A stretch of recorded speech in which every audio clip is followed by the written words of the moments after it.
happen to me, but some people get so jealous of the smallest of all things. I try to help some friends to help themselves to get their lives intact. They came out spreading rumors, now I have to come out spreading facts. Let me tell you how it started and where it all began. I guess I was a fool to try and help my broken social friends. They told me if I'd help them, they'd be in debt for life. But when I turned my back to give support, they stabbed me with a knife. Oh no, jealousy. No, I don't want the bad talk around me. I don't need jealousy. No, I don't want the bad talk around me. You came out spreading rumors because you were so jealous. You didn't understand that we were on your side. Tell me why not, fellas? You let some people guide you in the wrong direction. From the truth you cannot hide, so don't go look for no protection. I didn't understand it then, and you know I just can't now. You know I tried to help you out, and now it's me you're trying to clown. But let me tell you, partner, you won't come out ahead. All this jealousy will do is make you lose it all instead. I don't need jealousy. I don't want the bad talk around me. I don't need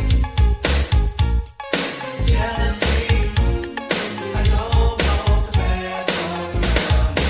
Jealous folks cause trouble, yapping all the time. You know they're listening for rumors so that they can drop a dime. They run from place to place, just telling half the story. Because they're always trying to down someone and take their fame and glory. If it hasn't happened to you, just give yourself some time. I think you know the symptoms when a jealous person drops a line. I think I'll write a letter that sums it up the best. I'll have to write it in big letters with my business, please don't mess. I don't need jealousy. I don't want the bad talk around me. I don't need jealousy. I don't want the bad talk around me.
That we ain't night riders. That we ain't night riders.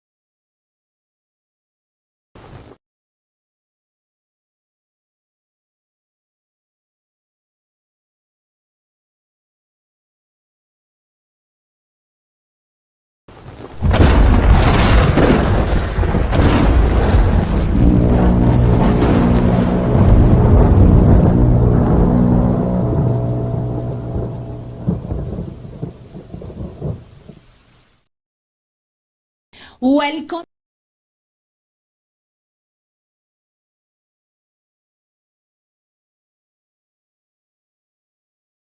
Welcome to the Night Riders Squadcast live stream. You are now rolling with the Night Riders. Say oops upside your head. Say oops upside your head. Say oops upside your head. Say oops upside your head. Say oops upside your head. I'm back at you again. Upside your head. Radio station is WGAP. Say oops upside your head. Say oops upside your head. Now on all you gappers and you finger snappers, you toe tappers, and you love lappers, I want y'all to say this with me. Say it. Upside your head. Say oops upside your head. Say it loud. Bigger the headache, the bigger the pill, the bigger the doctor, the bigger the bill. Say it loud. Upside your head. Say oops upside your head. Say oops upside your head. Now dig. Upside your head. Jack was slicker than Jill. He took Jill up the hill. Now dig, I'ma say it for you. Jack and Jill went up the hill. Have a little fun. Stupid and Jill forgot uphill, and now they have a son. We back. What's up? You on mute, DK. Yeah, I know. Once again, it's on. I was just enjoying that groove. Oh, okay. My bad. Are we cool? We cool? Yeah. Like I said, once again, it's on. Mm-hmm. Man. All right, Man, we are man. back in the building. You know Like I what? said last week, the building is made of bricks. Yellow bricks tonight. Oh, man. All right, so everybody, welcome back to another exciting episode of the Night Riders Squadcast. Mm-hmm. And yeah, it's gonna be a doozy tonight because we're gonna go in. Like I mentioned, I was on Obsidian show yesterday, and I was saying that we need to really keep boots on the ass of these people who are running around spreading this falsehood, and they're not retracting their, the BS that they put out here, right? Yeah. So I think a lot of times what happens is people just want to move on to the next story, and I don't have that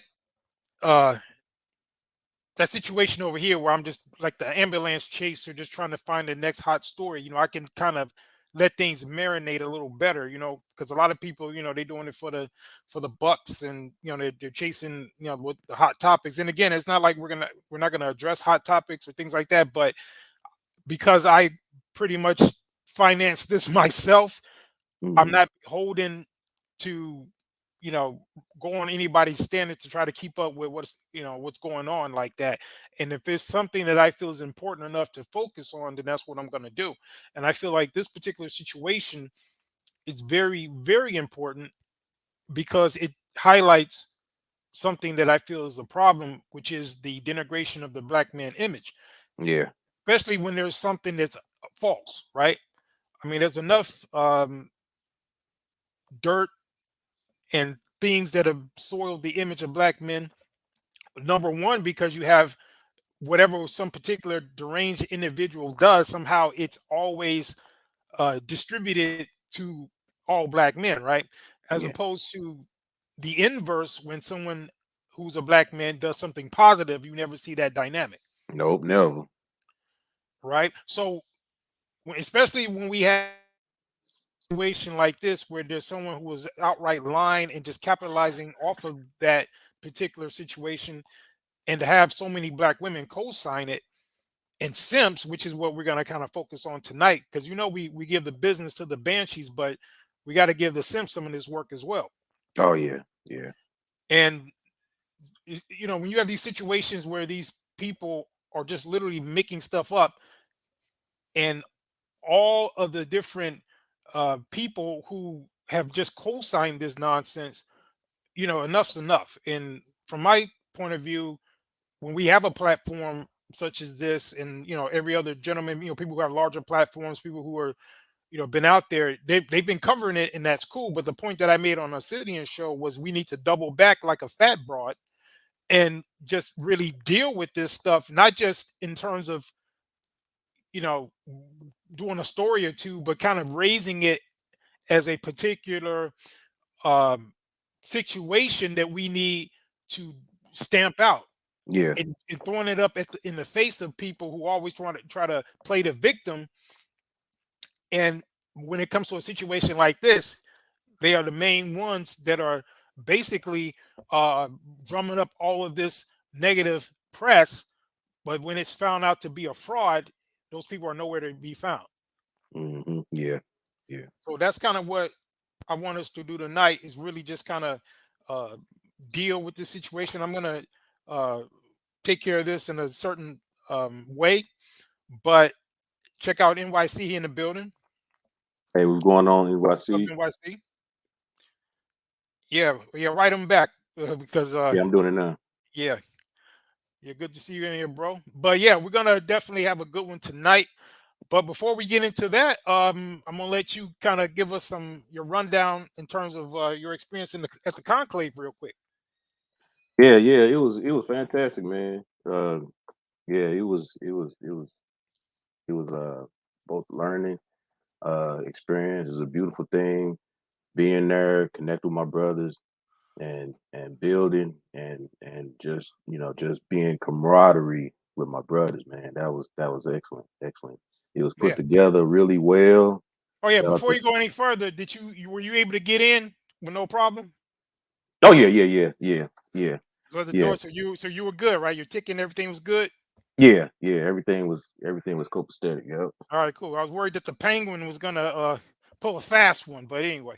No. No, I was kidding, but Well, I had a entryway through the roof just in case oh, I okay, had yeah, problems at the door.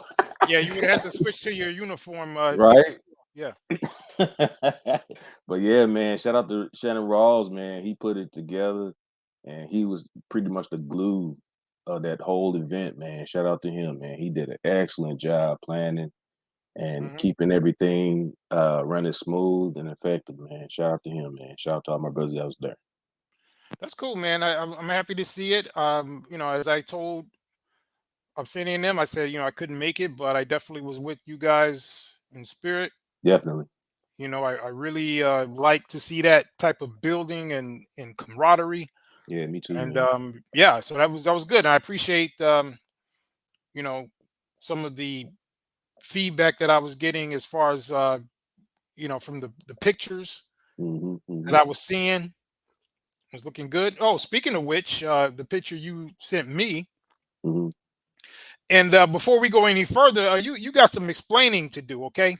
So I got to point out some things. I mean, I had to wait for the show Right. to address this, but I got to point some things out real quick. Let me pull up this screen share real quick. All right, go ahead. And again, I not to digress too far, but I just gotta address something. Yeah, go ahead. Let me make sure I'm pulling it up right here. Hold on.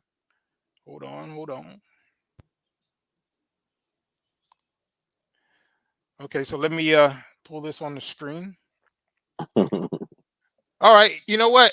I was trying to get the full picture with your shoes and everything as well. Yeah. Yeah, but first of all, I must say you guys were looking very dapper, Right on. very clean, Yeah. very nice, Yeah. cool. Yeah. But this is what we got to address. Now, Mhm. now you know what you should know what it is. Yeah. How is it that the penguin is damn near your height? Unless the penguin is wearing some platform shoes and you're shorter than I thought you were. I thought you would be towering over him more than that. Didn't you say No. you were 6 feet? I am 6 feet. Now, how? Maybe it's just the angle, but it looks like the penguin's gaining on you, man. He's 5'7", so I mean, Okay, but still, when I'm standing next to people 5'7", they don't come up that high to me because I'm 6'2". well, yeah, of course. You're 6'2". You're I know, two but I'm inches. only I'm 2 inches taller than you, but I don't think he would be that close up to my shoulder though. Yeah, he's 5'7", man. Yeah. He more taller than he lets on. No, He wearing heels. no way. He I wearing. refuse to believe that the penguin is taller than you. No. Oh no. He right or there. it comes up that high. I mean, he's He 5'7", man. okay, but he's dapper though. I'm just playing Yeah. with him. Oh yeah. Definitely. But yeah, he's looking clean with his cane. Oh I yeah. gotta shout him out. Oh yeah. You guys are Yeah. all looking clean. I like to see it. Yeah. All the mostly all the brothers that was there, they was pretty dapper, man. I was like, man, I was like, my brothers can dress, man. Yeah, but it's a good look, and I Right. appreciate them putting that together like that and being Yeah, that definitely. positive representation and the fact that it went off without a hitch and you guys Mhm. got something out of it. It's a win-win. Yeah, definitely. Yeah, shout out again to you, DK, man. Thanks again, man, for donating your ticket and stuff, man. If it wasn't for you, I wouldn't even been there, man. Oh, well, I appreciate that. But yeah, it was, I just figured, hey, if I was not going to go because of my schedule or what have you, there's no reason for some other brother to not want to go ahead and, I can still support the event and, let somebody else go. Right. So I just felt like it was the right thing to do. Yeah, Oh right yeah, on. yeah, NYC shouting you out. Yeah, right, yeah, right You see, on. I was trying to get the full picture. I don't know why it's not showing it. It's showing on my screen because Mhm, I got like three screens up. But mhm. this particular screen that I'm showing it on, it's showing your shoes and everything too. But when I'm playing it on here on StreamYard, it's not showing your shoes. Oh, okay. Yeah. So anyway, yeah, I might try to mess around with it, and we'll probably put it up again. hmm But Yeah, yeah, yeah. I had to deviate because it's been a while since I dressed up, and those shoes I was planning on wearing, they didn't fit me well, so I had to alternate plans. Okay, okay. But yeah, 'Cause I man. was But yeah, yeah. It was cool. Yeah, tell us a little bit more about it before we get into the meat of the discussion. Yeah, I got there and I went straight to my hotel and everything, and then I had to settle in and stuff before I found Shannon. And Hmm. then once I found Shannon the next day, then I was pretty much good to go. And then the next day after that, we had the meeting and everything with the men. Everybody was on their best behavior. And, there wasn't no type of drama and nothing like that. No hating at all, man. It was just a good camaraderie, a Hmm. good atmosphere to be in. And shout out to the ladies that were there. They were outside and they were, making sure that we were accommodated very well. And they were friendly, they were fit, they were they did a beautiful job, man, and everything. It was just a fantastic experience all around, you Hmm. know. And it's been a while since I've been in that type of atmosphere, and I really needed that. So yeah, right on. I really appreciate it that you That's letting cool. me come. Now, speaking of the ladies, I mean, was there anybody that we would know there? Yeah, security boss, she spoke and Okay, she made some good points, and shout out to security boss, and she talked to us for a little bit, and she you know uh, pretty much gave us some uh good advice as far as marriage and marriage life and stuff. So it was a good experience, man. All good experience all around. cool, cool, Hmm. nice. Yeah, but we'll get into that. As the weeks go on, you can just kind of tell us things about. I didn't want us to take up too much time because we got some business to deal with tonight. But yeah, we'll definitely revisit your um, escapades at the conclave, and maybe do you have any other pictures or anything like that? I took more, but I really didn't have time because I couldn't do any studying while I was down there. So I got a lot of catching up to do, man. I got a lot of Mhm. catching up to do. But I just wanted to send you what I sent you, and I'll send more later. But Okay. those are good for right now, I guess. All right, cool. But like I said, we'll revisit that at another time. But as Yeah. for tonight, we're about to get into this situation. We're about to hit it hard. Mm. Um, I'm going to start out with something that I did last night on Obsidian's show, and it pretty much inspired this particular theme or this angle that I'm using, which Mhm. is that this whole situation is like the Wizard of Oz. Mhm. Yeah. And let me explain. So I had to drop some bars on them last night on Obsidian show. I don't know if you got a chance to see that show. Oh no, no, I Man, yeah, was. you check it out, man. I had the chat room going crazy Oh, because I was in there because I made some bars, with this whole connection to the Wizard of Oz, and I guess I can spit it here a little bit. And what Mhm, I pretty much said was, I used a lot of wordplay, and I was mhm, saying that if we follow this yellow brick Rho-Duh, because the broad's name is Rho-Duh, mhm. talk about yellow bricks like gold. She's trying to chase the goal, right? So I said, as we follow or as we walk down this yellow brick Rho-Duh, Mhm. I've identified 4 different types of simps, Okay. right? So Mhm. let me pull that up. Let me pull that up and see if I made that banner. Thought I put it here. Where is it? But pretty much, I was saying that I have identified 4 different types of simps. You got the cowardly lion, like Umar. They're roaring loud, but they ain't really got no courage because they not really standing up to these banshees who are sitting up here causing all this chaos. And instead of him being like a man and standing on principle, Mhm, he always finds himself excusing this behavior.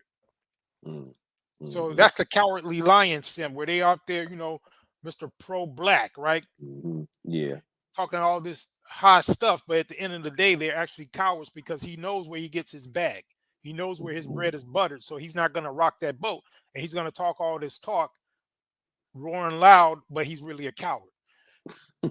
Then you got the 10 men, which are these little shiny dudes, the guys who try to, come off like they heart, but they ain't got no heart. Like the 10 man in the Wizard of Oz, he didn't have a heart, right? mhm, And they all squeaking, but they just trying to get some oil, right? And yeah, so you got these 10 men simps, and then you got the scarecrow simp, which are these Negroes who running around with all these straw man arguments because they ain't got no brain. And you know what a straw man argument is? They'll sit there and try to defend this foolery by going ahead and creating all these deflections and not dealing with the real issues. And you'll hear these type of guys out here being the apologists for this female, right? Those are those type of simps. And then I said that the wicked witches are all these bitches who are sitting up there sending their flying monkeys to spread all this shit. Like in the Wizard of Oz, you had the Wicked Witch of the West with the flying monkeys. So that's what mhm. these are, like these Cynthia G's and the all these other wicked trick Tasha women, K. Tasha K, all of them, whoever they are, the ones that are out here spreading this stuff, and they got a bunch of flying monkey followers, just like in the Wizard of Oz. And then you got the 4th type of simp is the Wizard of Oz simp, which is these guys who like to hide behind the machine, behind the computer, pressing all the little buttons. But when you pull back that curtain, then they just a bunch of old little weak men. And I said, I guess I'm just the dog that had to point it out, just like at the end of Wizard of Oz, Toto had to. He's the one that pulled back the curtain and revealed the Wizard of Oz. So I pretty much broke it down like that. And you see, you got these old simps out here like Willie D. They said he was out here simping Mhm, for a girl. These older guys, reformed pookies as he's being called, and all mhm. of that. So to me, this thing, as illustrated in our illustrious thumbnail, you have her out front like Dorothy Lead the on that charge. yeah, and these simps following behind, giving her all the support. So, like I said, that's how I broke this thing down like it's the Wizard of Oz. Your Mm. thoughts? Yeah, I definitely agree. I definitely agree. Yeah, it's just too many of them, man. It is, and and all 4 simps, they pretty much are sus in being women worshippers. Exactly. Yeah, That has to stop. When the woman worship has to stop. Now I don't that's care. right. I don't care what nationality she is. You know, just don't worship women, man. That's no. That's you know, that's not attractive. It's not attractive. It's not what it is. Yeah, it's a disgusting thing, and I think we don't identify simping as what it really is, which is it's really blasphemous at the end of Yeah, the day. Because it is. if you believe in the Creator, you believe in the Most High, then you should understand that He had things in order. He never meant for man to follow a woman like that. Yeah. Because if a man's following a woman, then how is he following the Most High? How is he following higher principles? Yeah, right. Yeah. Yeah. Because Genesis. men and women are diametrically opposed when it comes to certain things. And if you're a man following behind the whims of a woman, then you're not being a true man, because by definition, the things that you are into and the things that she are into are diametrically opposed. So Mhm. you are literally going against your nature Yeah. to do that, and that's blasphemous. Yeah, it is. Just like Genesis chapter 3, verse 16 says, the woman is cursed to be subservient to her husband. And that's what it is. You know, Right. and they don't like that. Most women don't like that verse that I just Yeah, but even before it was a curse, I mean, that was just a natural order. She was supposed to be a helpmeet, right? Yeah, she was yeah. She's So supposed to be a sometimes they'll natural just yeah. try to make it a negative thing, like, Hmm. oh, where she has some type of equality prior to that. No, she Hmm. was created to be a helpmeet to begin with. It just became Exactly. a point where she would really become subservient in terms of this, you know, being at the under the total control. Right. Right. And that's how it's played out throughout certain societies until today, where you have, specifically in the West, where we have this particular situation. Hmm. And it's pretty ironic that you'd have this particular female, this Rho Bashe, who's from a culture that is totally against her behavior, and she's able, and her and other women like her who are from these more traditional cultures, these more patriarchal cultures, and they can go to the West and just show their ass literally and create all of this chaos.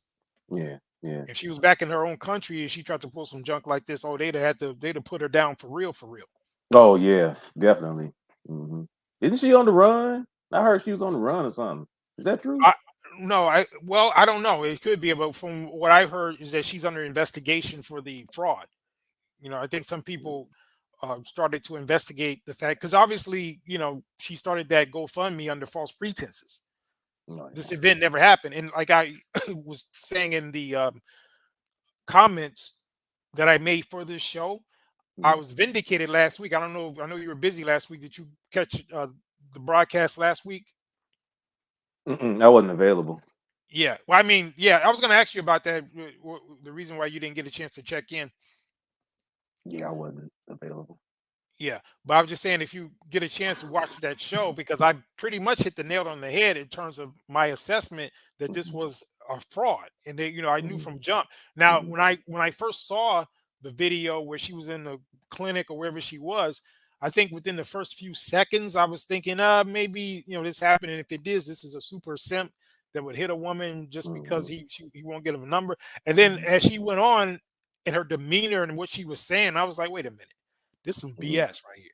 Yeah, because even if even when she said that he hit her in the brick because she wouldn't give him her number, I'm like, wait a minute, that sounded a little extreme. Now I've seen brothers, curse out a girl and then keep on going, but I ain't never seen no brother hit a girl just because she wouldn't give him her number away to him. Right, exactly. That's what a lot of men were saying, because we know, we've been around, we've seen Yeah, guys get turned down. Hell, we've been turned down. yeah, Even those of us who have had success with women, you're not going to always get every woman you want. And we learned since grammar school that every woman is not going to rock with you. right. So that you don't take a rock to her just because she don't rock with you. So we learned that in grade school. Yeah, yeah. So It was it was funny style from the jump, but I Mhm. just knew once she started elaborating the way she did, and her focus, she was jaw jacking too much. She was doing way too much talking and been smacked with a brick. Number Yeah. one.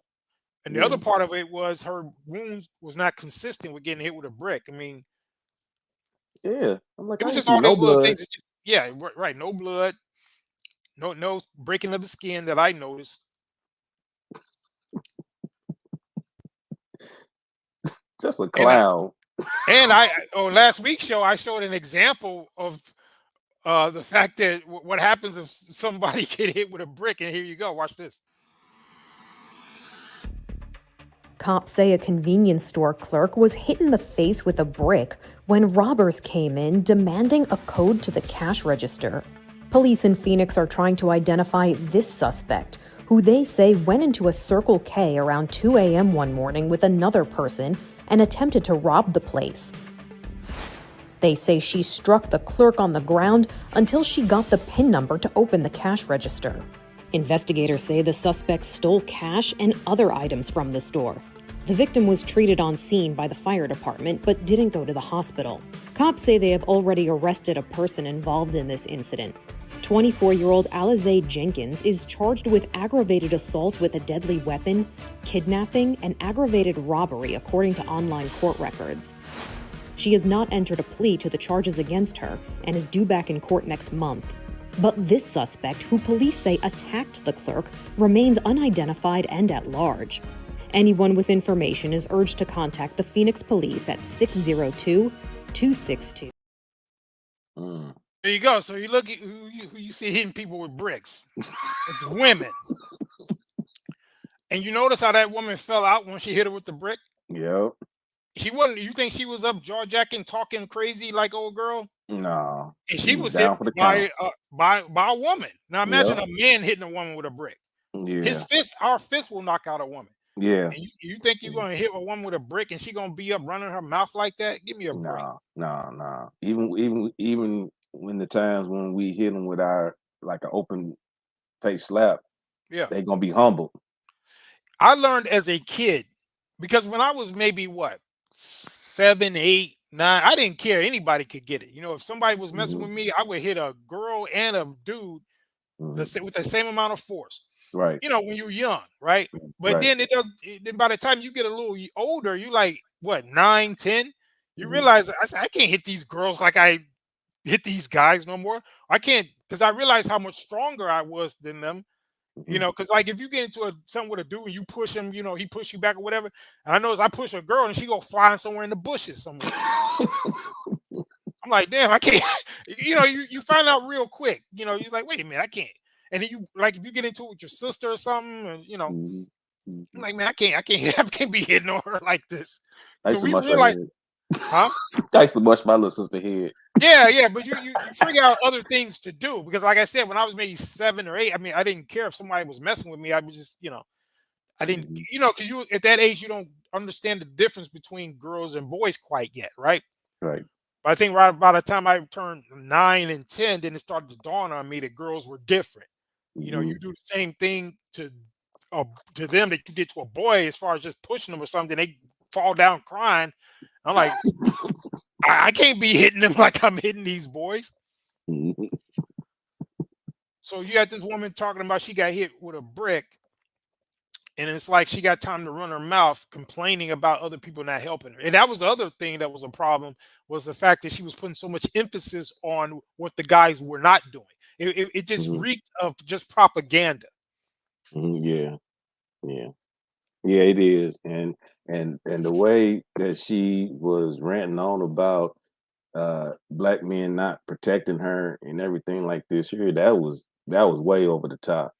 That was way over Right. the top. You can tell she was playing to the crowd. She was throwing red Yeah. meat to the crowd. She knew what she was doing. She knew she had a bunch of banshees that were out there that would support what she was doing. Yeah. And that's what and it was the whole plan from the jump. Now, and again, we can understand their position and the reason why they would sit up there and jump to her defense and believe what she was saying, right? Because they have a vested interest to do it. Yeah. That's why I keep reiterating to different people, you know, black women has been weaponized against us, and it almost seemed like it was almost right under our noses, but they it's just sad how they become weaponized and set against us and to destroy us, and it's not a fairy tale, it's not a fantasy, this is real, and black women have definitely been weaponized against the black Yeah, I mean, I think that's part of it, but man. when you say weaponized, and that's almost like saying that they were an inanimate object and somehow someone just kind of crafted them as a weapon, whereas they were partners in this. And that's the Hmm. part we don't want to forget. When we Right. talk about feminism, when we talk about all these different, whether you talk about the Great Society with the Lyndon Baines Johnson, the welfare state, how they Hmm. were willing participants in these particular endeavors. So we Hmm. can't just make it seem as though there's some innocent victims. Hmm. And I got on what's his name about that. What's that dude name? Allen, right? Hmm. Oh yeah.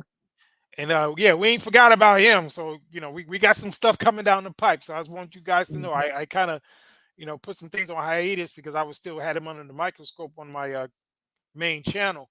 But Hmm. yeah, we're gonna be dealing with some foolery over here as well pertaining to him. But that's just a kind of a sneak preview. But one of the things that he was trying to say was that somehow, um, making that point about almost like they were being victimized through feminism and things like that. I'm like, wait a minute, no, they were willing participants. Yeah.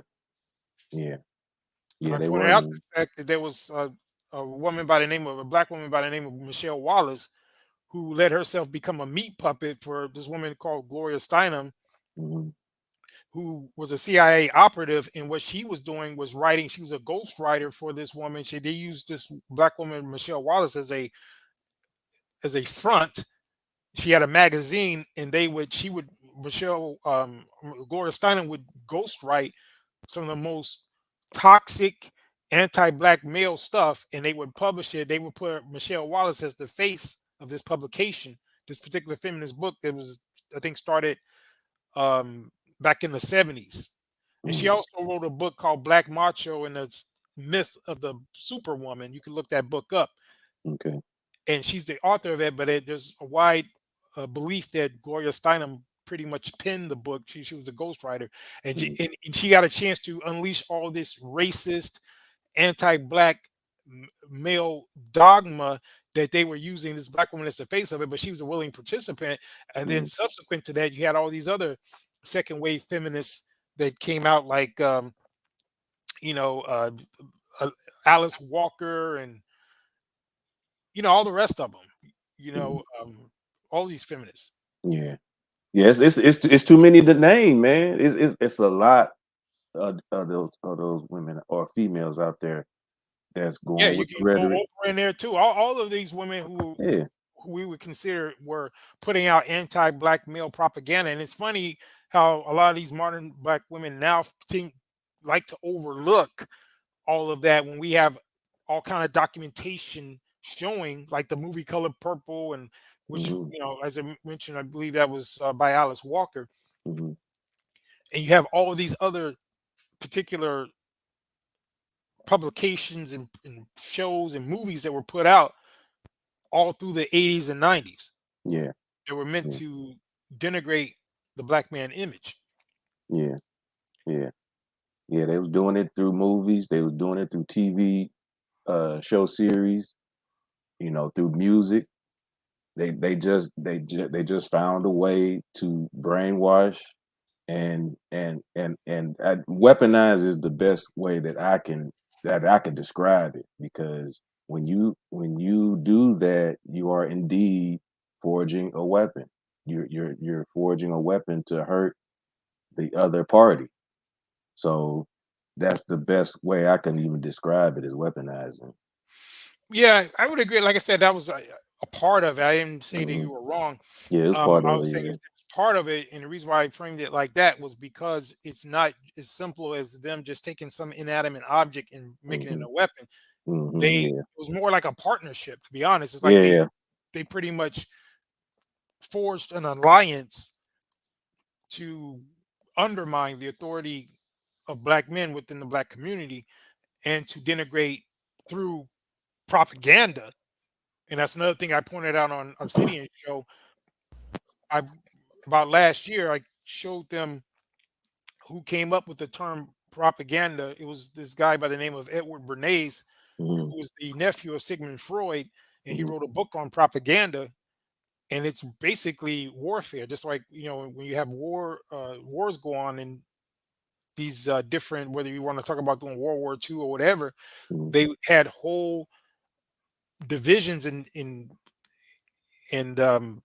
whole networks of ways to create propaganda. Mm-hmm. Yeah. And so that's a part of warfare. So when we have what's going on with the black man image, and you have people who are literally just creating lies, something that you would see out of the deep south with the Klan or Oh, yeah. some woman, similar to what happened when when they would just go ahead, and whether it was Rosewood or if you want to talk about Oklahoma Mm-hmm. or Tulsa, how that all popped off. Mm-hmm. Yeah. Emmett Yeah. Till, when you talk about all of these historic events, at least there was a literal, in many cases there was a physical black man. Now he may have been lied on, but now that it's just woman's just creating a narrative out of thin air to demonize black men. Yeah. Yeah. That's scary, man. That really is, That and then it's like it can happen to me, it can happen to anybody at any time. See, that's why I'm trying to get out of here, man. Yeah, I mean, it's like another point that I was making was a lot of black men I'm starting to hear Mm-hmm. that they're making the statements that they don't even consider American black women, quote, are women anymore. I'm Yeah. starting to hear that more and more. Yeah. I'm starting to hear black men say, "Oh, those ain't our women," because a lot of times black men would say, "Oh, our sisters, this, our women," and they would be claiming them like that. But I'm starting to Mm-hmm. hear more and more black men starting to shift away from that language. They're not necessarily saying that black women are their women, and that's really sad. Yeah. When Yeah. you think about it, Yeah. because it wasn't always like that. In the fact that this particular dynamic has become so toxic to the point where a lot of black men, they're not just physically removing themselves in the form of getting their passports and things like that. They literally just don't even want to be associated with their what's ostensibly our natural counterparts. Mm-hmm. And I Mm-hmm. think that's really a sad for them in particular. Yeah, really. Yeah, because it pretty much black men didn't draw the line in the sand. We really didn't. And it seemed like we were unbeknownst to the news that black women weren't on our side, and it seemed like and they still had black men like defend them and didn't want to go against the narrative and really didn't want to go against our sisters and stuff. But you have to say enough is enough. You can't. You're not perfect. Nobody's perfect. So we just have to continue to fight against the narrative. Yeah, and because even once you leave, like me, I mean, I don't have to really deal with none of this, but Hmm. I feel I have an obligation as a middle-aged man, as somebody who does have an opportunity through technology to Hmm. create a platform like this. So I'm saying, why not? Because I would be more than happy just to kind of just live my life the way I'm living it, as opposed to even being involved with some of this stuff. Because I'm just, feeling as though there was a point of view Hmm. that I have that needed to be out there as well. Because I think I mentioned to you before, years ago, I would write blogs. I had very um, popular blogs, and I would be on message boards back around 2006, 2007. Hmm. And this was before YouTube really became a thing. Hmm. And I would go on certain message boards and I would create, I was going under a different pseudonym, a different name at that time, but I had a very popular following. I would get like 30, 40,000 views. And this was back then, this was Hmm. before YouTube, on my posts. Okay. and I would create these treads. It was what we called them, where I would create a tread, I would, talk about a certain subject. It would kind of be like an open monologue, and then people would come in and comment on what I said, and then I would engage the people. It's kind of like having a comment section without the videos, Oh, okay. because that's what we were doing back then. Okay. And then YouTube, what we would do was people would just post links from videos on YouTube. This was before people really got into making personal videos about certain topics, right? We were really doing the blogs and the, on the message boards. And so people would take links just to kind of back up, because I would use them too. I would use a YouTube link if I was talking about somebody like Claude and Dr. Claude Anderson, they're talking about economics. I would go grab a link of a video and post it in my presentation. So that's how we were using it. That's how I thought of YouTube. I didn't think to start making videos, right? So, and then once that became a thing, I was shifting away from even doing my writing, because I got busy. I was doing other stuff, and I was still financially backing a couple of some of the message boards, but then it was his brother who owned one, and I was backing him. But one of the main ones that when I first started, it was owned by this woman, and she had moderators on there. And I noticed that a lot of the points that I was making, because I was in there destroying people's arguments left and right, and I was saying some of the kind of men's rights stuff that I talk about now. But this was, like I said, about 2006 or 7. But I noticed there were a bunch of simps back then. I don't think we were calling them simps then, but I remember this woman, just like this thumbnail. It was a black woman, and she had about 4 or 5 moderators. There were male moderators, and anytime somebody said something she didn't like, they would delete their post. And I got to the point where I was like, I got sick of it, because I would be making masterpiece arguments and destroying what she would be saying, or what some of the other little feminist women coming in there saying, and we would be just, me and a group of other guys would be in there, making these posts, going back and forth. And I noticed I would spend time crafting my arguments and putting them down there, and then her moderator would come in and delete my posts. Yeah. I was like, I'm out of here. Yeah. Yeah. So Yeah. when black folks started talking about censorship and what's going on YouTube, I was like, I go back far enough to remember when you Negroes were sitting up there on these message boards being just as dictatorial as YouTube ever was. Yeah. Especially on these black female-owned websites. So then I started posting more on his brother's site that he owned, and I kind of help him out, because he wasn't able, when it comes to the black men side of things, you can't get all the different sponsorship, like this black woman got, because she would be, all this hair product stuff or whoever, she was able to get different sponsorships. So the brother, his blog, or I mean his site, we would kind of support it, but it was a good site and everything. But eventually I just kind of got off into other things. I was busy. So around that time, and YouTube started taking off. But if I would have started transferring my following from the blogs I was writing to YouTube, then I would be this was before Manosphere 1.0. Yeah. So this was like the formulation. So I always say that I'm sure some of my thoughts that I was writing out there became some of the seeds that was planted that would later become like the Manosphere 1.0. But I never, like I said, transitioned into making videos until now, because then I got inspired by other guys who started coming into the game, like Obsidian, like Black Ram, some guys, Tommy Sotomayor. I started watching these guys, David Carroll, RIP. So I would just kind of be on the sideline. I was still one of those guys who was way back. I got to shout out Sergeant Willie Pete. You know who he is? No, I don't. Yeah, he's actually like Manosphere 1.0. So he's he's Okay. actually came out before a lot of these guys. He's still out there, but he was one of the first guys that I actually started looking at that was talking about this type of subject matter. Oh, okay. Okay. Yeah. No, I'm not too familiar with him. Yeah, but you ought to look him up. He's been out here for a minute, for a long time.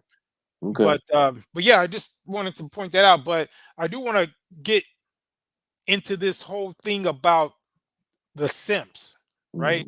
And as I said, I laid the groundwork, and I still have it on the screen. I've identified 4 types of simps. And we gotta really deal with the seriousness and the danger of men who are simping, because they are the ones that are putting the batteries in these women back. They are the simp Hmm. enforcers. They are the ones that allow for things like this to happen. Yeah, yeah, Because you yeah. These notice, you go ahead. even most of the times, like situations like these, a lot of black men lose their life, unfortunately, and this is a dangerous situation. Yeah, You trying to amp up and, like you say, put batteries in our backs and everything to do something that didn't even happen, or something that didn't even happen. So right. And even if it's not creating what we would call a physical threat, like if we talk about what was going on back in the deep south, like this type of rumor mm, could have got a black man killed, yeah, right? Back in those days. But nowadays, what's being killed is, it's like character assassination, right? yeah, yeah. It's it's the idea that somehow you got black men who are running around hitting women with bricks. And remember, Hmm. anytime you got some deranged guy, and that's in any demographic, right? But Hmm. it just so happens that once a particular black man does something, and somehow it seems to permeate throughout all black men. Yeah. And as some people were pointing out, that's the definition of how white supremacy works, where you would denigrate the achievements and the good things about a group, while at the same time over exaggerating and extrapolating the negatives and applying it to the group. Yeah. And that happens to black men more than anybody. Yeah. Yeah. Yeah. So how Yeah. can these women stand up and claim that they're so oppressed and they're so unprotected when they won't even protect our image? Mm, yeah. Yeah. And they're the ones out here spreading this negativity about our image. And you have these, once again, these simps who are going around and excusing this. Yeah. Yeah. And they don't even have the ability to hold their feet to the fire, because again, they're following this yellow brick road, and that's like the butter that they're getting, Hmm. because they know where their butter, where their bread is buttered, meaning they're getting the money that they use to fund their simpery from these women, and they don't want to Hmm. bite the hand that feeds them, and that shows Hmm. you how weak they are as men. Hmm. Yeah. Yeah. It really is a shame that men we have these type of men out here, but um, Or males. no, yeah. Excuse me, males, because it's just really shame and stuff, and it's actually disgraceful that a man would act that way and worship a woman such as this female on the thumbnail, and it's just got to stop, man. Yeah, but see, here's the thing about this whole thing. These guys, these simps that are going around defending this, see, they're gonna get thrown under the bus too. Yeah. Hmm. That's the beauty of the whole thing. See, these simps, they think they're getting over, and maybe they are in the short term, but ultimately, you know, it's like they're riding on a beast, right? Hmm. And that beast, if you get off that beast, it's going to eat you. Yeah. Yeah. And these type of people that they're thinking they're defending, they always going to will stab them in the back as well. Hmm. So it's Yeah. never a good idea to compromise your integrity as a man under any circumstances. And they always learn that the hard way. As well they should, because they deserve to get what they get for being a damn simp to begin with. Well, it seems like they don't have any type of self-respect, but for themselves. Yeah, and look at what happened with Polite. We didn't bring that up, or shall I say, brother No Light. Well, we reported on that back, about a month or so ago when I did the Thirst Industrial Complex show, and I called that he was going to make a plea, which he did, Mhm. but he was a simp. Yeah. talking about black woman is God and all this kind of stuff, right? So Yeah. it's always funny. Him and that Pharaoh dude, they were sitting up there putting out all this stuff, and like I just said just a few minutes ago, those same women would throw them under the bus, Yep. In a and that's what heartbeat. happened. And that's what happened to both of them. Yep. As they're out there simping, they met their demise at the hands of one of those same type of women that they were simping for. Yep. So whether he did it or not, which I think he did because he's a degenerate, and I don't know what the race of the woman. She sounds like Tina. Did you hear that deposition, man, or that you hear when she that court case where she the mother of the girl that he allegedly violated, that she gave her testimony? Yeah, I heard part of it. I didn't hear the whole thing. Yeah, what did she sound like to you in terms of her race? She sounded like she was white, but but I've heard some sisters sound white too. So Yeah, I think I could have detected a little Latin twang, here and there. So I felt that she may have been like some Puerto Rican or something like that. And plus, this was in Florida, so or she could have been maybe Cuban or something. Cuban, I think she's perhaps Latina. mm-hmm. That's just my take on it. And I've heard a lot of Latinas speak, so that's just my take on it. But regardless, isn't it ironic that Mr. Black Woman is God? He always, or him and others, they always find themselves in these situations. Same thing with Umar when he got into that situation with the conscious stripper. It's always these dudes. They're meeting their demise. They were out here caping and defending these women, and they always get done in by those same women. Right. It never fails. Yeah, they're the closest ones to them because the real men not going to associate and be close to these hyenas out here. So the only men that's around them are the simps. So they're gonna throw them under the bus, as they should. Yeah, exactly. And that's the whole thing that they see.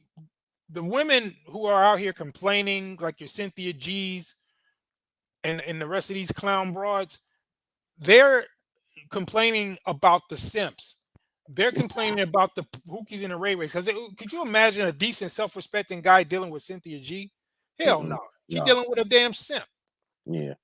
Yeah. So all of this vitriol and everything that they're talking about, those dudes that would lower themselves, or maybe that's their level, because water seeks its level, right? So for you to see these types of broads that's out here, these banshees that are out here talking all this craziness about the dudes in general, but they're specifically talking about the dudes that's in their circle, the ones that they can deal with. Yeah. They ain't dealing with those of us who got something going for ourselves. We don't deal with them. No. They're stuck in this with those numbers that we say between that 15 to 20% of black men, the bottom, the bottom feeders. That's who they're dealing with. Those dudes are the ones that are impregnating and engaging with all of those women, the 80% of black women. You have between 15 to 20% of the lower tier of black men that are dealing with 80% of the black women. Yeah. That is an astonishing fact. Yeah, it is. It's real astonishing.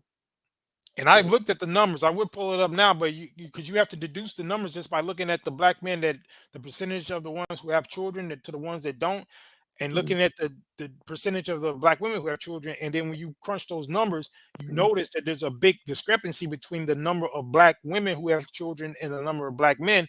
And the only thing that would explain those numbers is that you have a certain segment of men that are impregnating the vast majority of the black women. That's why you can have a place like I think it was not Nashville, I think it was Memphis, where you had three black dudes who had between them like 75 kids.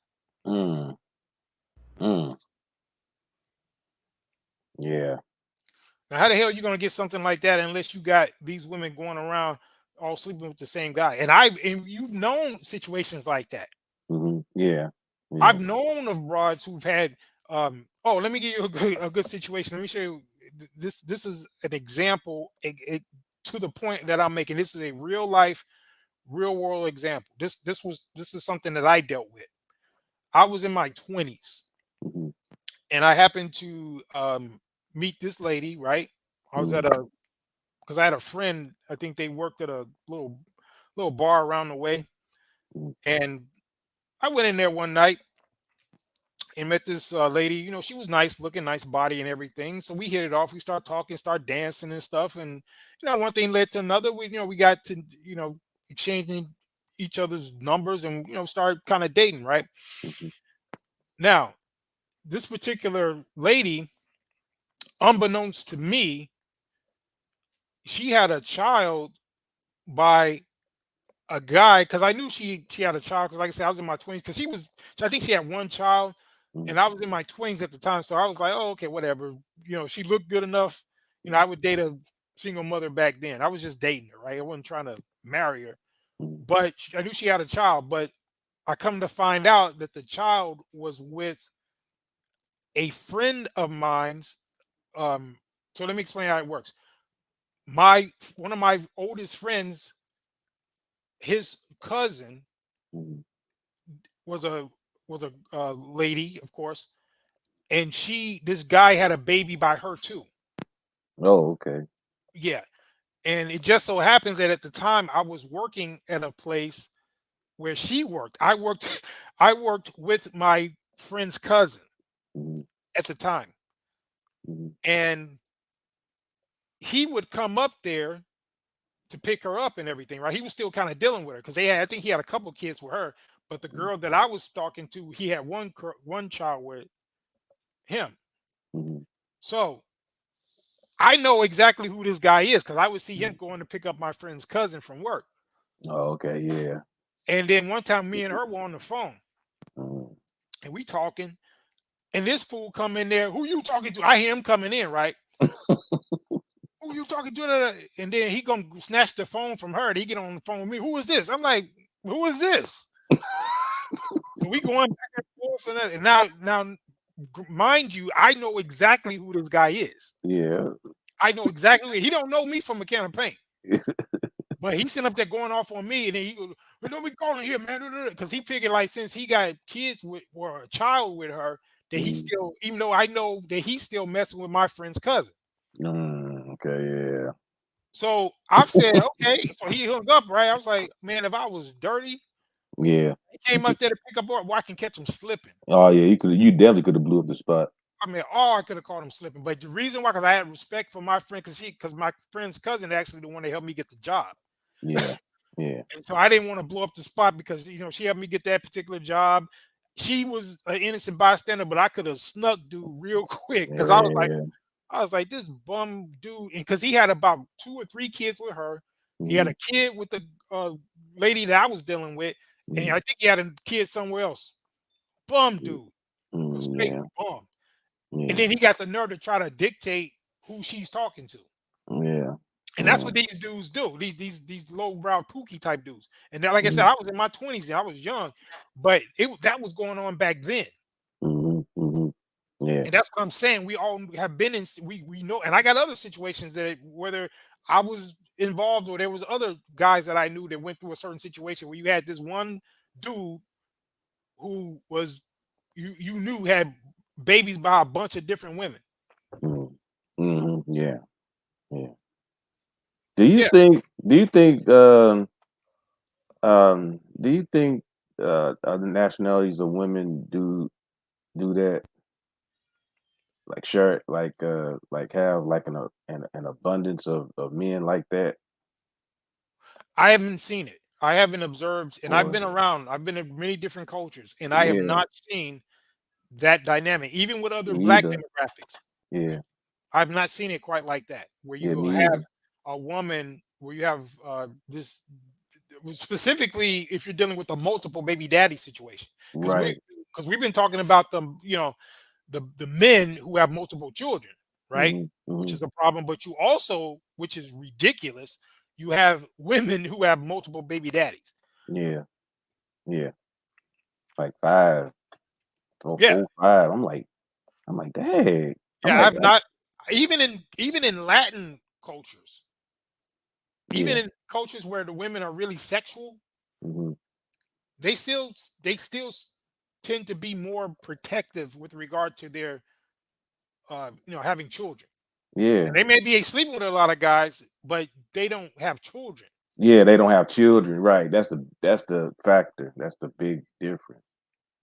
That's why I had to ask, because I've been around a lot of other nationalities women too, and I'm like, man, I just don't see it with them. Because number one, and this is where we conversation, a lot of those men don't play that. No, they really don't. See, you have a subculture of simps that will allow themselves to even deal with women who they know had multiple dudes that they got babies by.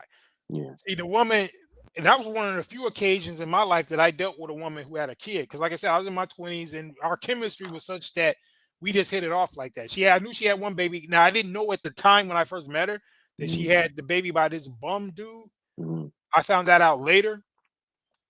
But, she was up front, let me know she had a child, and the baby was young, Mhm. and I think but she didn't want him, but he still would go over there to see the baby. But then I got to the point I was like, I can't even deal with it. So I just had to let her go. Yeah.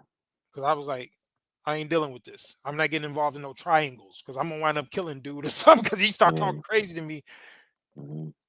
or something. I was like, nah, because I said if I get too serious with her and this dude, because notice he coming around there acting like that now, and we were just talking on the phone. Yeah. Imagine if I'm over there. Oh man. So that's what I'm saying. He come at Yeah. me because he was some little punk dude too. I was like, man, if you don't get away from me. But I never, because like I said, I would see him come pick up my friend's cousin from work. Mhm. But I was like, man, I could go out there and just sock dude right now. He wouldn't even see it coming. But I chose the right route, because I was, at that time I was just working towards getting into the financial field. Mhm. And this little job I was working was just kind of getting me through school or whatever. So, Mhm. I had bigger plans, and I knew I didn't want to disrupt them for no dude like that. So I just kind of let old girl go. Even Yeah. though I liked her, she was attractive, she was nice and all that. She was cool people. But I Mhm. just kind of broke it off. I was like, I can't be in no triangles. No. I've heard some things about Rho. Now, they was trying to say, or people was saying they heard the story. Is she a transformer? Is that true? I haven't heard that. You haven't? I can't confirm or deny that information. Okay. I Yeah, don't know. because I heard that she could possibly be a transformer. We don't know, but I heard I she was was a trying. lesbian. I didn't hear she was a transformer. Oh, okay. It probably more from that. And that's another thing. I'm gonna have to do a show or something about this. I really resent people calling what was one of my favorite childhood toys these people. Because when I was growing up, that was the stuff we used to like when we used to play with stuff like this. Let me pull up this picture real quick. Like Megatron right there, right? Oh yeah. So that was one of my favorite things. So I don't like how people use the term transformer to describe these psychos, right? So I think we need to come up with something else, because I Yeah. get offended, because that was one of them, when I was growing up as a kid, that name was one of our favorite hobbies. So Yeah. that It was a was. side note. I didn't want to cut you off, but No. when you use that term, I'm like, that's kind of triggering to me, because I really don't like that terminology as it pertains to those people. But anyway, Yeah, I hold a certain place in my heart for the yeah, if you're cartoon 80s, Transformers. yeah, exactly, yeah, exactly, I exactly. had to say that. Yeah, but yeah, we got to come up with another name for that, because they can't have that yeah, that's what I'm saying. We got to fight back on that one. one. But anyway, yeah, I digress. But yeah, what were you saying? You were talking about. Well, I just heard that she was a lesbian. I heard she was a Oh, carpet okay. muncher. I didn't hear she was a tranny. Because I Yeah. mean, if you look at her, I mean, let's play the video of her real quick. I mean, she looks like a natural female to me. I mean, she's she's a bum broad and all that. A banshee, as I like to call them. But I Mhm. would just on look. I'm pretty good about determining what they are, Mhm. and she does look like a natural female. And they mad because you trying to beat somebody. They mad because he's trying to beat somebody. I'm trying to be a doctor and they mad. Look what they did to me. Look what they did to me for no reason. They gonna beat me up. I'm 30 years old. They gonna beat me up. Grown ass niggas try to beat me up. Grown. Yeah. Now remember, that was the video she made back in 2020. Right. Same type of situation, right? Mhm, So what mhm. are the chances? Yeah. Yeah. What the hell are the chances that this woman, same scenario, unless she's just got some type of cosmic connection to butt whippings, you know, I don't know how lightning can strike twice and you get lumped up 3 years to the day, and now you still out here making videos, getting GoFundMe's. Give me a break. Yeah. Yeah. And then of course the This infamous man just hit me in my face with a brick, and all these black men just watch, and they don't give a fuck.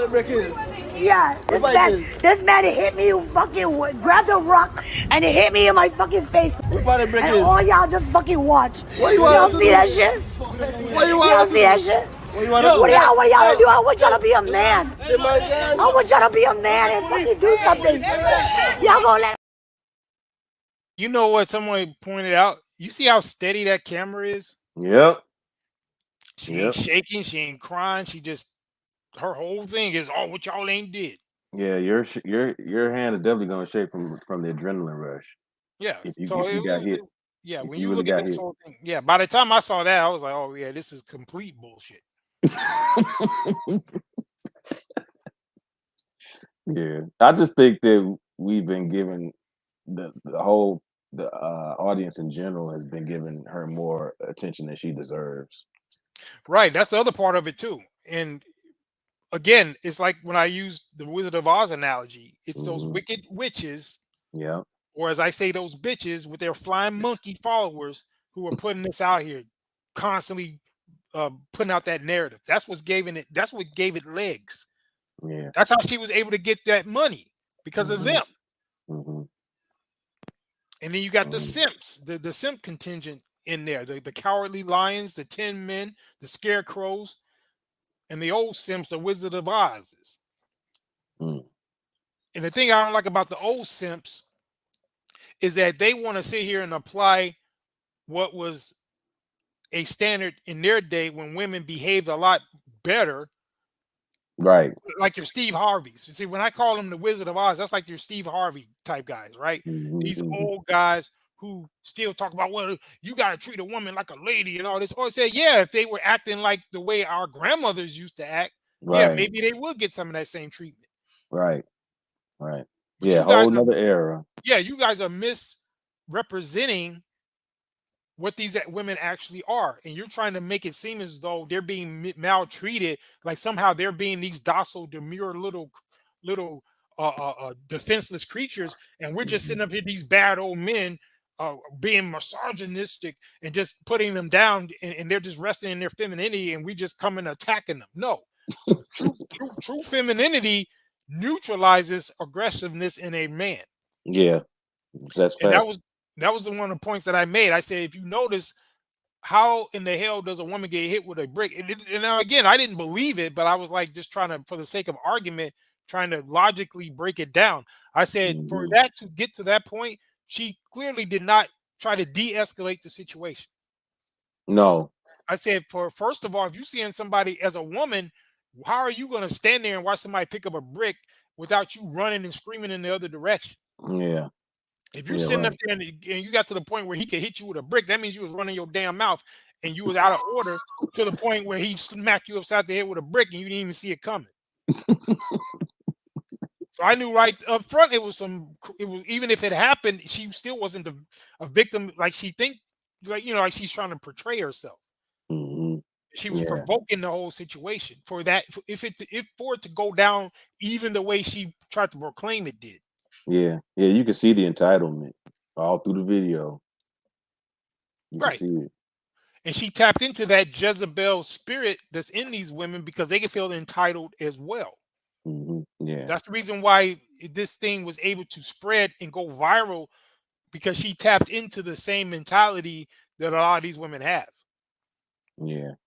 Yeah, I just think that there should be some type of consequences when stuff like this happens. Then once somebody is made an example of, then all this is going to come to a cease and halt. Right, but you know why there won't be any consequences? Why? Well, Because of simps. yeah, Because it's the men who are supposed to be the ones who enforce the consequences. yeah, yeah, And yeah. if you have a bunch of simps who don't want to, it's just like in the criminal justice system where you get women who don't even get the same amount of time when it comes to committing the same offenses. Hmm. The Yeah. mismatch in sentencing and how a lot of times they get a slap on the wrist for things that they will put men under the jail for. Hmm. That's a form of institutionalized simping. That's like I said, that's like the Wizard of Oz simp. You got these old men who are controlling the levers of power Hmm. behind the machine. But if you pull back the curtain, you'll see a bunch of main number simps. Like I said, I'm covering all bases with this analogy. I'm telling you, it's like Yeah, the Wizard of Oz. yeah, yeah, yeah. That's a huge part of the problem is the simps, and versus the hyenas, because I always wonder if they don't have the simps, then that takes away their power, really. Exactly. That's what's protecting them. See, that's the Yeah. reason why in cultures where you have patriarchies, because the men are not simps, that's the reason why the level of female fuckery is at an all-time low, is because you know you don't have that enforcement. Yeah. See, this type of foolery has to be enforced. Because Mhm. look, you could this thing would be taken out on the streets. Like just like how you had this uproar about this man allegedly and what he did Mhm. and how they all rallied and she was the victim. That's what they are geared towards. Even if men try to start standing up and putting some correction on these women, and I'm not advocating for men to beat women and all that, but I'm talking about just raising up as men and taking control of their households, taking Mhm. control. You have too many apparatuses, such as the court of public opinion, the actual court system, the Mhm. police system. You have all these different systems that are in place to minimize the power that a man should have over his own household. Yeah. Yeah. Yeah. Yeah, And they always that's go ahead. another question that I had, and I was like, I had the question: did the black man ever have any type of authority ever since we gotten over here to this country? I don't think we ever had quote unquote authority. Well, it's relative. I mean, when you say Mhm. authority, what are you speaking of? Are you talking about over his household or are you talking about over society? Um, I would say his household. I would say yes. There were times that we had Mhm. the proper amount of authority over our household. I mean, I've seen it in Mhm. my own family, Mhm. right? I Okay. mean, Yeah. I was born in a two-parent household. I mean, now my parents did separate, when I got older, but Mhm. in my formative years, I had a father and a mother there, and there was no confusion as to who was in charge. That's why I'm the Okay. way I am. I know what the hell it's supposed to look like. Mhm. I wasn't, I didn't come up like some of these other people, right? Mhm. Mhm. Um, and especially with my grandparents, my paternal grandfather, Mhm. because he was with my grandmother for like 50 or 60 years. They Oh literally wow. died together. Yeah. So I remember being a kid watching them and just seeing that dynamic. And my grandfather was the undisputed ruler of his household. Mhm. Because when I was real young, I think I was maybe 5 or 6 years old. I remember being because my grandfather had a little farm. Because I was born and raised in Chi-Town, Mhm. but my people are from Alabama, Oh, okay. and I would go down there, and I would spend, like my mom or whoever, we would go down there and visit them. And I Mhm. remember the first time I found out where chicken, we like instead of you found out that a chicken actually has to get killed before you uh put it on the plate. Some people never knew that process. I learned at an early age because my grandfather took me out there because he had little farm animals. He had chicken. He killed the chicken right in front of me, plucked it, killed it, and then my grandmother, plucked it, and that's what we had. It was a good meal that night. I remember, Oh, but yeah. I remember seeing that whole dynamic, how he went Mhm. out, he owned the farm and everything. He would go out and he would teach me how to feed the little animals and stuff. And then when it was time to kill the chicken, he killed the chicken. My grandmother dressed it, cooked it, Mhm. and that was our dinner. Mhm. He got the Mhm. big piece of chicken. He sat at the head of the table. Mhm. And like I said, that's when I was like 5 or 6. And then the next time we went back down there, I think I was like 10 or 11. They had moved because I think that they had started building like condominiums or something. So Mhm. I think he had sold a farm or something like that, and they moved into like more modern buildings. Mhm. Mhm. And so it was still that same dynamic. My grandfather, he had his big chair in front of the TV. My grandmother had a little rocking chair. And when my grandfather would go to work, me and my sister better not be sitting in his chair. Right. He didn't say nothing. He didn't have to say nothing. My grandmother be the one taking care of that. Yeah. We better Mhm. not be sitting in his chair. And this is why he gone. Mhm. Mhm. She made sure that that little spot over there where he sat Mhm. was for him. That was like his throne. Yeah. Right there. And she would go and cook and clean, beautiful, nice woman. I'm telling you, one of the best women I've ever seen. Both of my grandmothers, both on both sides. Now, my Mhm. one on my mother's side, she was a little more feisty. She was the one. She was more street smart because Mhm. that was a whole different situation. Mhm. But my uh, paternal grandmother, like on my father's side, that whole dynamic between them two was something to see because, like I said, they was together like 50 years. And Mhm. I remember being a kid just seeing them and how they operated. And my grandfather, he ran the household. He paid everything, took care of everything. My grandmother took care of the house. She was a housewife. Mhm. And yeah, so I saw this. So I didn't, this ain't what I read in a book somewhere. This was Mhm. my family. Yeah. Wow. 50, 60 years, man. That's a long time, man. Yeah, because my father was their youngest because they had like 10 kids. Mm. They raised them all, them two. Mm. And yeah, my father was their youngest child. Mhm. And Oh, okay.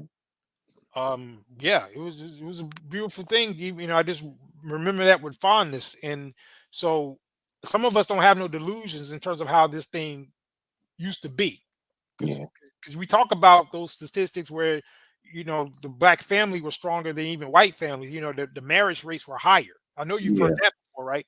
Oh, yeah. Yeah. But it's Mhm. true, and some Yeah. of us actually experienced that. Some of us Mhm. were actually born in marriage. My parents were married when they had me. Mhm.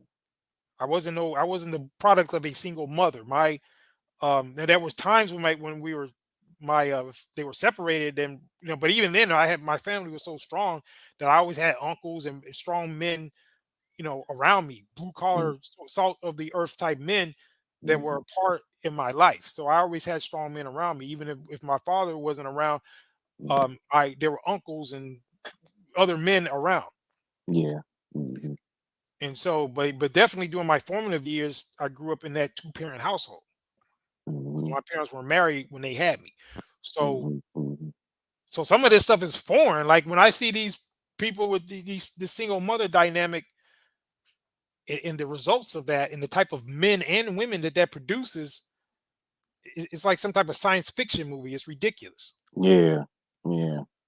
Yeah. And it's very it's mind blowing how it spread through the black community too. It's just mind blowing. Like 50, 60 year marriage is unheard of now. Oh yeah, yeah. It's It gonna was it's till a death did them part. Like I said, my grandparents literally died together and they were buried together when next to each other. mm, yeah. See, we lost that Yeah, along the way. yeah. But it's not just my family. There are other people who can say the same thing that it may have Hmm. even been their parents. Hmm. Yeah. Like I said, my parents ultimately divorced, but when I was young, they were together during my formative years. Hmm. I was younger. I had enough of that to know what a family's supposed to look like. Mm-hmm. Yeah.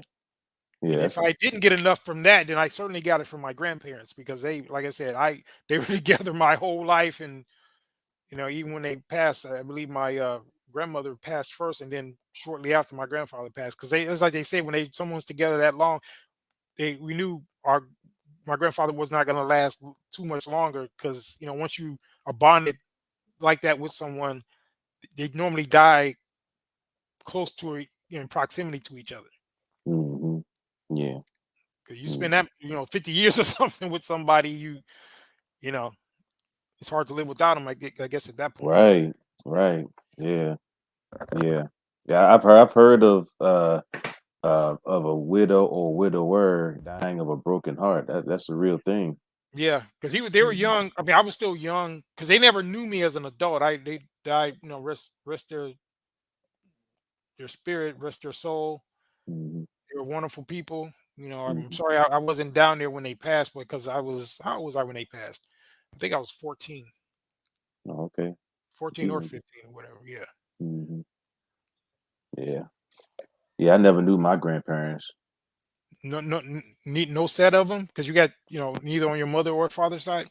Yeah. I didn't either. I didn't meet either sets of my grandparents. Oh wow. Yeah. Both of my papaws and emaws were already gone when I was born. Oh man. Yeah. Mhm. Yeah. I mean, I feel blessed because I knew one of my great grandmothers. Oh, okay. Yeah, I knew all. Well, the only one that I didn't know of my four grandparents, I knew my father's parents. Those are the ones Mhm. I just mentioned, and my mother's mother, who was one of my favorite people of all time.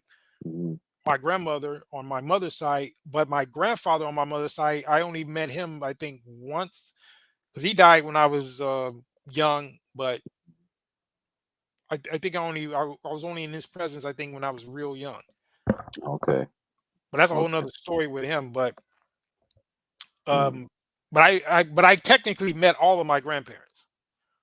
Oh, Uh, that's a real blessing. Yeah. yeah. But Yeah. and my great grandmother, my grandmother's mother, I knew her. She didn't die until I was in my 20s. Oh, okay. They had each other young because my grandmother had my mother young, Mhm. and my great grandmother had my grandmother young. Oh, okay. So that's Okay. why I was blessed growing up knowing them. It was a beautiful thing, man. I had my great, and I kind of took that for granted. I thought everybody, because that was my Medea or your big mama, right? That was, my great grandmother. Yeah. You know, Mhm. and she was one of Mhm. the instrumental people that got me into real estate as a young man because she owned some property, and I kind of, knew at a young age that that's kind of what I wanted to do. Oh, okay. Okay. Yeah. Yeah, that's cool, man. You got a Yeah, strong foundation as far as like family and values and morals and stuff. yeah, yeah. Growing up, it was important, but unfortunately, Mhm. people have passed away and all that, and I miss a lot of my family members, uncles, and my grandparents. Passed on, and I think about them, but yeah, but they left me with the values and showing me what a real family is, and I'm forever grateful for that. That's what's up. Yeah, That's what's up. but yeah, but just to wrap up things, because I know we've been kind of talking about a lot of different things, but just to kind of sum up the topic, which is these simps and how they Mhm. follow her down this yellow brick road up. It's just a bad look to have men Yeah. acquiescing to the whims of women and to not. And this isn't to be misogynist. See, they try to interpret this thing like somehow we hate women. I don't hate women. I just mentioned some of the most beautiful people in my family were women. Mhm. Mhm. Women that I love and respect. So how the hell can I? And I'm up here literally talking about my grandparents, my grandmothers, my great grandmother, who was like role models for me. So I don't have a problem with women intrinsically. I have a problem with these banshees like this Rho female who's a feminist who feels that she has the right to sit here and lie just in attempts to chase the bag, and you got a bunch of other banshees that run to her defense and propagate these lies and everything else that they've done out in society, creating these horrible and toxic environments, and then want to fall back like they're the damn victims. That's what I Yeah. got the problem with. Because Yeah. that's not the way our mothers and grandmothers and great grandmothers were. I knew three. See, that's why they see they dealing with the wrong one when they deal with me, because I know 3 generations of women in my family, and none of them were like these modern women. Hmm. Yeah. On Yeah. either side, I know women in my own family. My mother wasn't like them. Her mother wasn't like them. My great grandmother wasn't like them, and I knew all of them personally. Hmm. Yeah. I met three. I knew 3 generations of women in my family, Hmm. Yeah. and none of them were like these women today. Yeah. Yeah. It seemed like black men was more valued by our women versus now, Yeah, and it seemed like we were more protected too. So, but now it's like we're just known for utility, and it's like just like Kevin Samuel said, you just can't go to a tree and pick off a man like an apple.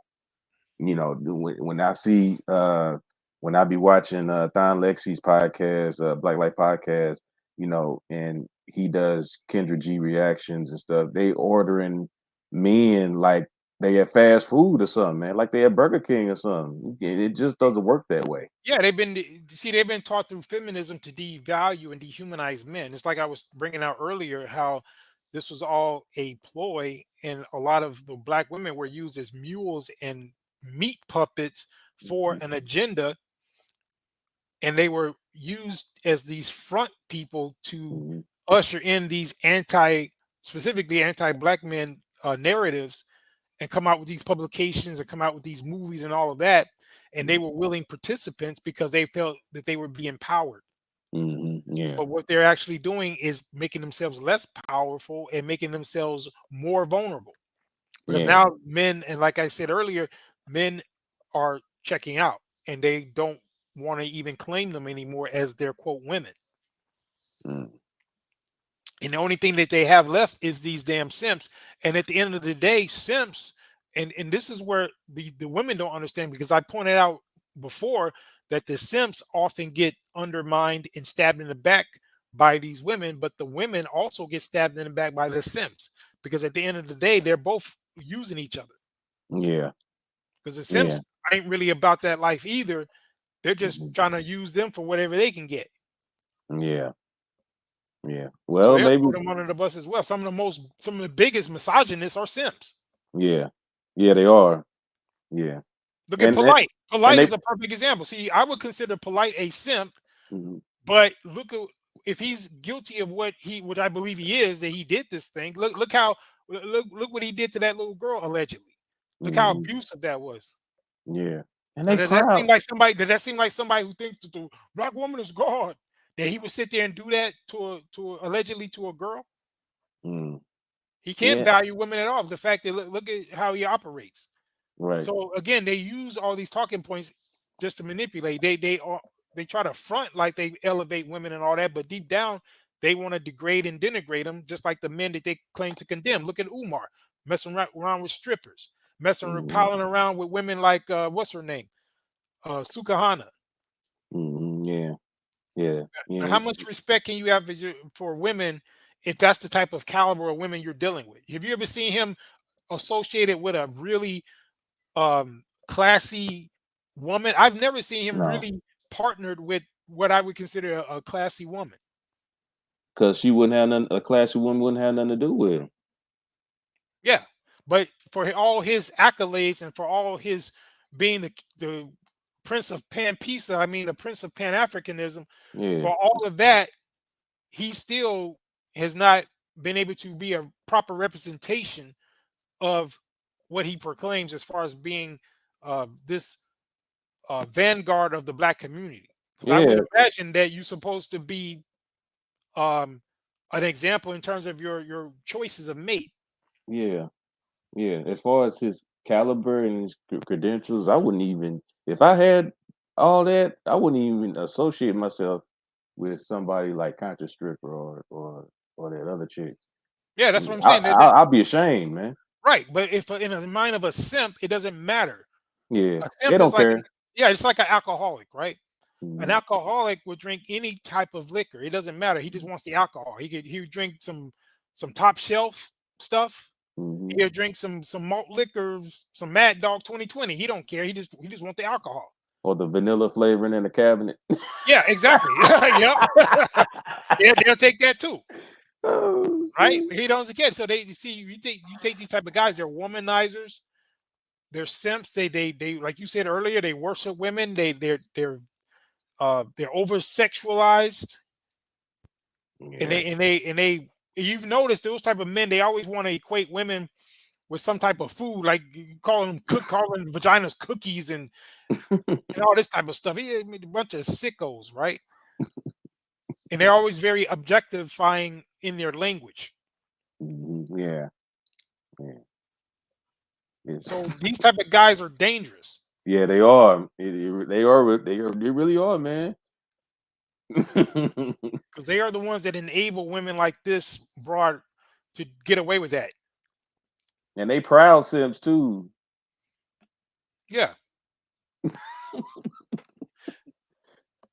Oh. And I kind of like what Andrew Tate said. I saw a clip. I think I downloaded it, but I don't think I uploaded it. I'm going to say this real quick. Mhm. He pretty much said that the only difference between a simp and a top G man Mhm.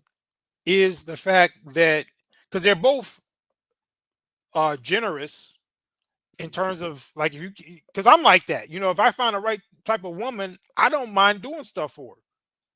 Right. Doing stuff for a woman does not make you a simp. Yeah. The difference between a top G and a simp is that a top G has standards. He Yeah. will take you on a finer plane. Like me, I could take a woman to a nice restaurant, nice vacation, an island somewhere. We can do all of that, right? Yeah. But guess what? You cross me if you violate a standard that I have. Like, for example, if I say I don't want you associating with a certain individual, like if it's a male or female, and I decide that they're a bad influence on you, and I say, well, you could choose either to be with me or them, and you choose to be with them, then you will be cut off. I don't have any use for you. Right. A simp will, first of all, maybe not make those types of demands, or if he does, and if the woman violates it, then he will still deal with her. Mm-hmm. Yeah. He'll orbit around her. Yeah. Yeah. So a top G, he'll still be generous. That's part of being a man. Especially if you have some resources or whatever. There's nothing wrong with doing things for ladies, especially when they're operating in femininity. Then that encourages you to want to do things for them. Mm-hmm. Yeah. That's what a masculine man does. So when we see a woman behaving in a feminine way, that makes you kind of want to, do things for her, and just, that's just part of how it works. Mm-hmm. But a simp, he has that natural inclination to want to do for women, but he doesn't have standards. Mm-hmm. He'll allow a woman to do whatever because he overvalues her to the point where he will overlook all of this foolery that she'll do just because he wants to be with her so bad. And he's compromising his standards and his manhood. No backbone. Yeah. So I like how he put that, where he was like, it's almost like the dark side of the force and the light side of the force. It's still the same force, but it's just a different perspective. Mm-hmm. If you look at the top G, somebody who's a masculine man, he still wants to do things for women. He still wants to, give her new experiences and be very accommodating to that woman. But he's going to do it with some standards. The simp does not have standards. He wants to do all those natural things for the woman, like Steve Harvey, right? Mm-hmm. Yeah. He's a man of means. He likes doing things for his woman, obviously, but he seems like the type of guy, whether these rumors are true or not, in terms of what she's allegedly done, he seems like the type of guy that would do this. Yeah. There would still be with a broad that would do that. That's why people are so believable. Mm-hmm. Yeah. But because I got interrogated, I didn't want to report on the story like that, because I'm like, I keep hearing conflicting evidence. But make no mistake about it, you could see him doing that. You could see him allowing his woman to do stuff like that and him still being with her. Yeah. So Yeah. that's why we call him a simp. Now, a man that has integrity, even look, he first of all, he wouldn't be saying some of the things that Steve Harvey says, and he certainly wouldn't. It wouldn't be believable Mhm.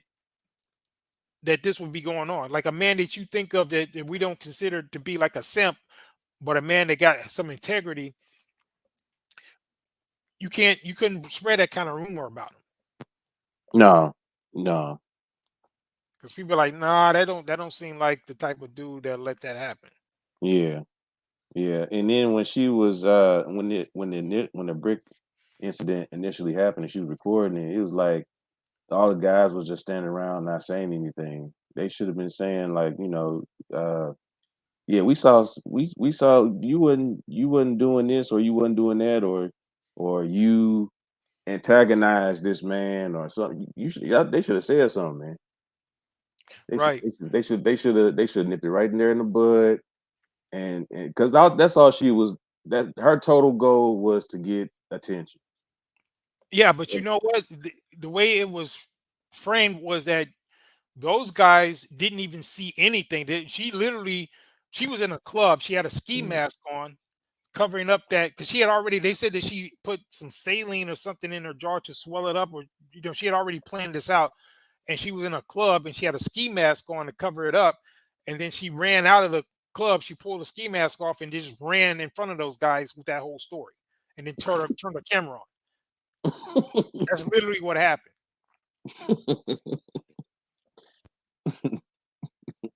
What club will let you put on a ski mask inside the and that sound kind of sus right there. Yeah, I mean the club. I saw a video of that. She was literally in the club. I think she was at the That's door. I don't terrible. know if how far she got in the club, but there was footage of her in the club with the damn ski mask on. That's terrible. That's really Yeah, terrible. Man, women they get away with just about anything, man. right. And again, why is that? Because you have institutionalized simps. Like I said, you have the Wizard of Oz simps, the ones behind the curtain pulling all the buttons. Those are your Wizard of Oz simps, and then you got your lion simps like Umar, who's literally out here lying, roaring, and he's a cowardly lion.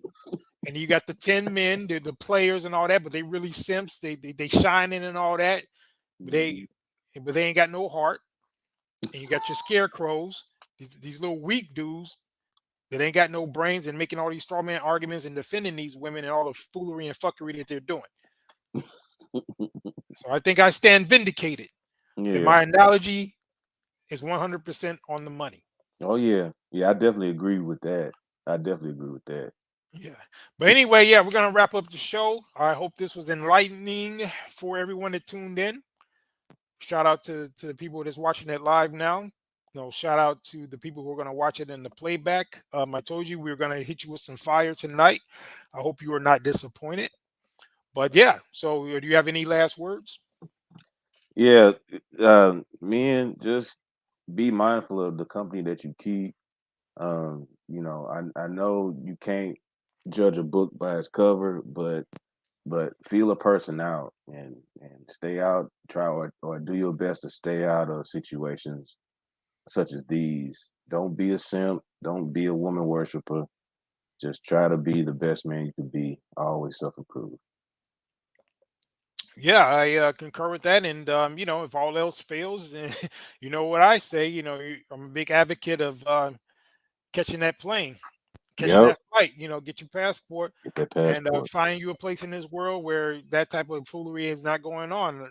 Like I have. I like I say over and over again, when I turn this internet off, I don't have to deal with a lot of these issues, but I feel that I do have a responsibility to kind of share some of the things I've learned and just to kind of give back some of this information for some of the younger men who may not know these things. And I just kind of wanted to contribute to the conversation in that way. But man, I would not be tolerating none of that. If I was not No. already gone, I would definitely be stacking my chips to get out of there right now. Yeah. Yeah. If I wasn't Yeah. already gone, I'd be getting my bags packed to get the hell out of there. Yeah. Almost. That's what I mean, man. Shoot, when I went to that conclave, man, I was on monk mode, man. I ain't go nowhere. I ain't go to the movies. I ain't go out for no coffee. my head is in this computer and studying what I need to study, so I get the hell up on out of here, man.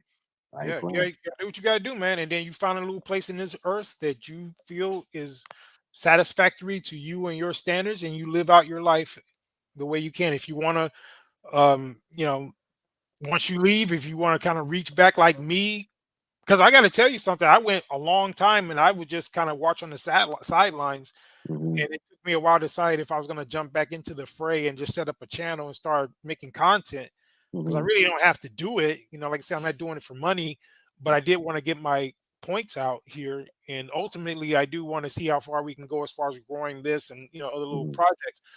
But for me, it doesn't have a reflection on my personal life. It just because I know I can shut down some of this stuff. I don't deal with these women. It's like I mentioned on Mm-hmm. Obsidian show the other night. I haven't dated or been with a black woman from America in about 10 years. Yeah, yeah. It's been about 7 or 8 for me, Oh, really? And you live there, so who you and I mess live here. Yeah, with? yeah. So you Mostly must. Asians. Oh, you mess with. Okay, so you just stepping out. Yeah, yeah. I ain't Oh, messed with you a sellout. All right. I'm a swirler.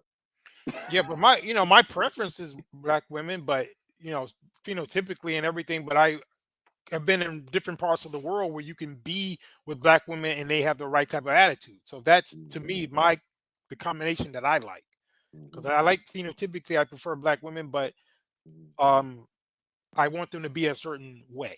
Yeah. Oh yeah. Yeah. So that's Yeah. that's You the thing got about that. you got standards, man. Yeah. And so many guys that do have standards, they just got their head down and they're in monk mode, or they just they got their plan. So just find a plan your work and work your plan, and just make it happen, man. You can do Yep. it. Yep. So that'd be my encouragement to the fellas who kind of just are tired of the whole thing and they just kind of want out. And like I said, you just gotta make it happen, bro. Yeah. Definitely. Yeah, but anyway, yeah, that's gonna be the show. Once again, thank you guys for tuning in. Thank you guys for the support, thumbing up the video, and those of you who may be chiming in.